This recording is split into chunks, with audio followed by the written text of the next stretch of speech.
Si vous avez plus de 50 ans, soyez réaliste. Il est probable que vous ne soyez pas embauché. Maintenant, cela n'est évidemment pas vrai. Il y a beaucoup de personnes de plus de 50 ans qui obtiennent de belles opportunités et qui poursuivent leur carrière sans problème. Mais il y a beaucoup de personnes qui ont été poussées dans des recherches d'emploi inattendues, qui sont dans le dernier tiers de leur carrière, qui ont beaucoup de mal à faire sonner ce téléphone. Beaucoup de personnes, dans la cinquantaine et la soixantaine que je coach dans leur carrière, subissent un biais sur le lieu de travail. Et je veux plonger dans pourquoi ce biais existe et peut-être certaines choses que vous pouvez faire si vous êtes dans cette situation pour espérer faire sonner le téléphone à nouveau et pour essayer de continuer avec votre carrière et espérer atteindre la ligne d'arrivée. Pourquoi est-il si difficile de trouver un emploi dans la cinquantaine et la soixantaine? Certaines personnes soutiennent potentiellement même dans la quarantaine. Le lieu de travail moderne complique les choses, car les entreprises se concentrent sur les résultats trimestriels et leur rentabilité, qui déterminent les bonus et la sécurité d'emploi des employés. Et malheureusement, les personnes en fin de carrière sont effectivement plus sujettes au licenciement que les personnes en début de carrière.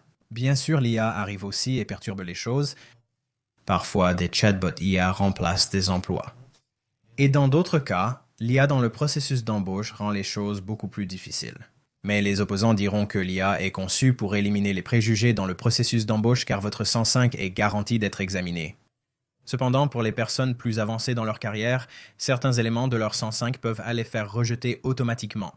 Je ne peux ni confirmer ni nier cela, mais la perception est réelle et parfois il semble vraiment que ce soit le cas. Et je pense que nous devons regarder l'éléphant dans la pièce. Quels sont les préjugés des employeurs envers les employés plus âgés? Et je veux ajouter une petite clause de non-responsabilité ici et dire que ces préjugés ne sont pas quelque chose que je partage, mais néanmoins, je les souligne parce que je pense que nous devons les aborder. Mais il y a une perception que les travailleurs plus âgés sont souvent déconnectés. Leurs compétences peuvent y avoir atrophié ou ils peuvent être un peu en retard sur leur temps, un peu comme ce concept du vieux dinosaure assis dans le coin. Et souvent, culturellement, ces organisations qui avancent à un rythme effréné considèrent ces travailleurs plus âgés comme incapables de suivre les changements dans le lieu de travail moderne. Honnêtement, l'atrophie des compétences est bien réelle. Si un employé passe beaucoup de temps dans un rôle spécifique au sein d'une organisation spécifique, toute cette histoire de travail stable est mauvaise pour votre carrière. Souvent, ils ne cherchent pas la dernière et la plus grande nouveauté sur le marché. Quand un employeur crée une liste de licenciements, ce sont malheureusement certains des critères qu'ils examinent. Et un employé qui a passé beaucoup de temps dans un rôle particulier et n'a pas vraiment prêté beaucoup d'attention au marché du travail au-delà pourrait se retrouver à l'extérieur à regarder à l'intérieur. Maintenant, bien sûr, ce n'est pas une déclaration générale. Il y a beaucoup de personnes dans la cinquantaine et la soixantaine qui ont maintenu leurs compétences très à la pointe, mais la perception des employeurs a tendance à être biaisée dans cette direction. Et un autre problème très réel auquel les travailleurs plus âgés ont tendance à faire face est l'inflation salariale.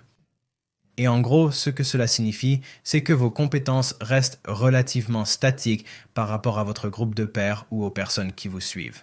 Et en fait, dans beaucoup de cas, les personnes qui vous suivent peuvent avoir une version plus actuelle de la compétence sur laquelle vous avez basé votre carrière. Et avec le temps, vous gagnez plus d'argent grâce à une série d'augmentations de mérite, peut-être quelques petites promotions. Mais le montant d'argent que vous êtes payé par rapport à la personne qui entre au niveau débutant ou près du niveau débutant sera généralement égalisé à un moment donné. Autrement dit, il y aura un croisement entre productivité, compétences et salaire. Il y a certaines personnes qui sont plus tard dans leur carrière qui gagnent beaucoup plus d'argent, mais qui ne produisent pas nécessairement beaucoup plus de résultats. Malheureusement, ces personnes sont ciblées sur une liste. Et cela présente un dilemme très difficile pour les personnes dont les salaires ont peut-être augmenté à un point où le marché ne le soutient plus. Et maintenant, ils sont confrontés à la possibilité de subir d'énormes réductions de salaire pour le même travail ou éventuellement même d'accepter un poste de niveau inférieur si ces emplois de niveau inférieur les appellent même pour un entretien, car ils les regarderont et diront « Eh bien, vous êtes surqualifié ». Cela devient donc un énorme cercle vicieux à cet égard. Et un autre biais potentiel que je pense que nous devons souligner est qu'un travailleur plus âgé qui est dans un type de carrière similaire pendant une longue période pourrait être perçu comme une valeur sûre. Et ce que je veux dire par là, c'est que si vous êtes quelqu'un qui est resté à un niveau similaire pendant une longue période, le biais de l'employeur commence à suggérer que c'est qui vous êtes. Vous n'êtes pas capable de quoi que ce soit au-delà de cela. Et j'ai entendu par le passé des responsables du recrutement faire des commentaires disant «Nous ne voyons tout simplement pas de potentiel de croissance future pour cette personne» et en gros, ce que c'est un agisme subtil. Mais le fait est que si le poste de ce responsable du recrutement n'a pas de trajectoire de carrière claire au-delà de ce rôle particulier, comment peuvent-ils justifier de ne pas embaucher le travailleur plus âgé pour cette raison? Cependant, ils les verront comme un vieux chien sans nouveau tour, ce qui peut être un dilemme difficile à surmonter pour le travailleur âgé. De plus, il a évidemment évoqué les risques de la mobilité inverse. En tant que travailleur âgé, ayant atteint un certain niveau de rémunération, de responsabilité et de titre professionnel, vous êtes maintenant confronté à l'idée de mobilité inverse. Et un employeur pourrait considérer cela comme un risque potentiel. Ils diront « Cette personne est clairement surqualifiée pour mon poste de niveau inférieur, donc je ne vais pas les contacter parce que je pense qu'ils ne seront pas satisfaits dans ce rôle. » En d'autres termes, ils le projettent sur le travailleur plus âgé et ils l'éliminent sur la base de ce qu'ils pensent être une inadéquation. Le travailleur plus âgé désappointé se dit prêt à accepter le poste, même si cela signifie une rétrogradation. Je pourrais même l'accueillir avec joie. Mais l'employeur ne leur donnera souvent même pas une chance parce qu'il pense qu'ils risquent probablement de partir rapidement. Et c'est exactement ce qu'est la mobilité inversée. Le problème pour les plus de 50 ans est qu'ils n'arrivent pas à faire sonner le téléphone. Ils sont donc confrontés à un dilemme très sérieux.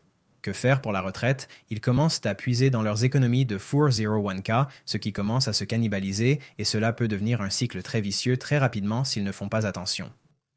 C'est pourquoi souvent, vous verrez beaucoup de personnes âgées qui finissent par créer des entreprises de conseil parce qu'elles exploitent leur expertise et c'est probablement la meilleure option pour elles. Honnêtement, ce n'est pas une mauvaise voie. Mais le problème est que la main-d'œuvre vieillit. Dans les 10 prochaines années, vous verrez cela s'amplifier davantage. Alors, allons-nous être confrontés à une économie remplie de consultants? Qui sait, avec l'évolution de l'IA, c'est peut-être envisageable, mais si j'essayais de le combattre moi-même, il n'y aurait que quelques options disponibles. La première sera de créer un Sense 5 défensif, et par Sense 5 défensif, je veux dire un Sense 5 conçu pour essayer de minimiser l'impact de l'âge et espérer permettre aux employeurs de voir mes compétences et de ne pas utiliser de préjugés liés à l'âge contre moi. Je vais donc supprimer les dates non essentielles, comme pour l'éducation.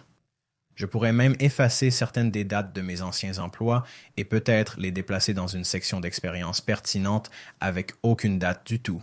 Et je pourrais vouloir me débarrasser de certaines de ces technologies obsolètes et potentiellement même supprimer l'entreprise qui n'existe plus et qui n'a pas existé depuis les 25 ou 30 dernières années. Et je pourrais aussi envisager de raccourcir mon 105 pour ne montrer que les 10, peut-être 15, voire 20 dernières années de mon expérience et donc minimiser l'impact de l'agisme au moins au niveau de la candidature. Deuxièmement, je m'appuierai complètement sur mes réseaux. Et espérons qu'à ce stade de votre carrière, vous avez un solide réseau sur lequel vous appuyez, mais je miserai aussi sur le réseautage ciblé. Je me connecterai avec les responsables potentiels de l'embauche pour mes entreprises cibles et j'essaierai vraiment de me rendre plus visible dans mes secteurs de carrière car c'est la meilleure chose que vous pouvez faire, peu importe où vous en êtes dans votre carrière. Plus important encore que d'avoir ces connexions, c'est de véritablement les entretenir. Je sortirai donc, battrai le pavé, deviendrai bien connu sur mon marché local et m'assurerai que les gens connaissent mon nom.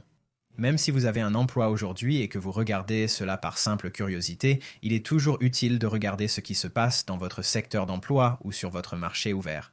Et si vous n'avez pas cherché de nouvel emploi depuis quelques années, vous voudrez peut-être simplement prêter attention à ce qui se passe dans les offres d'emploi et voir quelle technologie disruptive est en train d'émerger et voir ce que le marché commence à demander. Si vous êtes intelligent, vous voudrez probablement mettre en avant certains de ces éléments et les intégrer de manière créative sur votre 105. Vous ne voulez pas vous retrouver désavantagé lors d'une recherche d'emploi imprévue ou indésirable. Je sais que celui-ci est très critiqué, ce que je ne comprends pas du tout. Mais plus vous avancez dans votre carrière, plus il est crucial d'avoir plusieurs sources de revenus, car dans cette situation où vous ne pouvez pas remplacer votre revenu, vous devez accepter un emploi à un taux de rémunération plus bas, ou peut-être que vous devez démarrer une entreprise de sous-traitance où le travail n'est pas régulier. Avoir une deuxième ou potentiellement une troisième source de revenus qui peut vous aider à payer vos factures vous évitera de puiser dans ces 401k et vous permettra d'atteindre la retraite beaucoup plus confortablement. Je ne saurais donc trop insister sur l'importance de plusieurs sources de revenus dans la carrière de chacun, mais en particulier pour les personnes qui entrent dans le dernier tiers de leur carrière. Follow-through pour réagir dans ce Q4. Voilà ce que je ferais dans cette situation. Et malheureusement, ce n'est pas un dilemme facile à résoudre, mais il peut être résolu si vous mettez en place une stratégie de carrière le plus tôt possible dans votre carrière. Si vous approchez la fin de votre carrière et que vous pensez qu'il vous est impossible de retourner sur le lieu de travail, vous n'êtes pas seul. Je fais tout et je n'ai tout simplement aucun succès. Voici quelques suggestions pour vous aider. Si vous êtes vraiment désespéré et avez besoin de plus d'aide, c'est un domaine dans lequel je suis spécialisé. Mon site web, alifeafterlayoff.com, regorge de conseils et d'astuces du point de vue d'un recruteur. J'y partage mes connaissances approfondies et personnelles à travers des formations. Et le premier s'appelle Resume Rocket Fuel, qui est conçu pour vous apprendre à rédiger ces 105 qui vont, espérons-le, amener les recruteurs à regarder au-delà des problèmes liés à l'âge et à vous intégrer dans le processus d'entretien. Donc, si vous ne savez pas comment rédiger un bon 105 solide, ciblé, stratégique et potentiellement même défensif, alors vous voulez consulter Resume Rocket Fuel. Mais une fois passée cette étape, lors de l'entretien en visio ou en présentiel, l'employeur va probablement voir votre âge. Il devient donc beaucoup plus important d'avoir une stratégie d'entretien. Vous ne pouvez pas simplement y aller et improviser et vous attendre à ce que les choses se passent bien, alors j'ai créé un cours appelé le camp d'entraînement ultime pour les chercheurs d'emploi qui vous emmène de la recherche d'emploi à chaque tour du processus d'entretien en vous donnant des conseils et une stratégie approfondie sur comment réussir chaque tour pour finalement vous amener à l'offre d'emploi et ensuite, espérons-le, nous pouvons négocier une bonne offre pour vous afin que vous ne laissiez pas d'argent sur la table et espérons-le, cela peut vous rendre entier ou même vous donner une augmentation potentielle. Mais éviter le recruteur est d'une importance capitale ici car vous devez dépasser les gardiens et entrer dans les processus d'entretien avec les décideurs. Et c'est là qu'intervient déverrouiller LinkedIn. Vous devez utiliser ces outils pour montrer clairement que vous avez la capacité de faire le travail même si le 105 pourrait potentiellement vous freiner. Et le réseautage sera la clé ici. Si vous n'êtes pas sûr de comment réseauter efficacement et utiliser LinkedIn à votre avantage, consultez Déverrouiller LinkedIn. Et si vous êtes dans la vingtaine, la trentaine ou la quarantaine, la stratégie de carrière devient crucialement importante car si vous faites les bonnes choses dès le début, vous prenez les bonnes décisions. Vous savez exactement ce que vous faites, vous pouvez espérer éviter certains des problèmes que vous pourriez rencontrer si vous avez une interruption de carrière dans la cinquantaine et la soixantaine. Croyez-moi, il est bien plus simple de régler les problèmes en début de carrière. Nous pourrons faire des ajustements à ce moment-là. Avoir une stratégie de carrière est essentiel pour savoir où vous allez professionnellement. J'ai donc créé un cours appelé le plan de carrière ultime pour vous enseigner exactement comment tracer votre carrière avec le plus haut degré de force. Consultez ces cours si vous avez besoin de plus d'aide. C'est pourquoi il est si difficile pour les quinquagénaires et sexagénaires de trouver un nouvel emploi. Mais la bonne nouvelle est que les gens trouvent encore de grands rôles à des niveaux de salaire élevés chez des employeurs très respectables. Cela nécessite juste un peu d'effort et un peu de stratégie. C'est pour cela que je suis là. Merci de regarder. On se voit à la prochaine.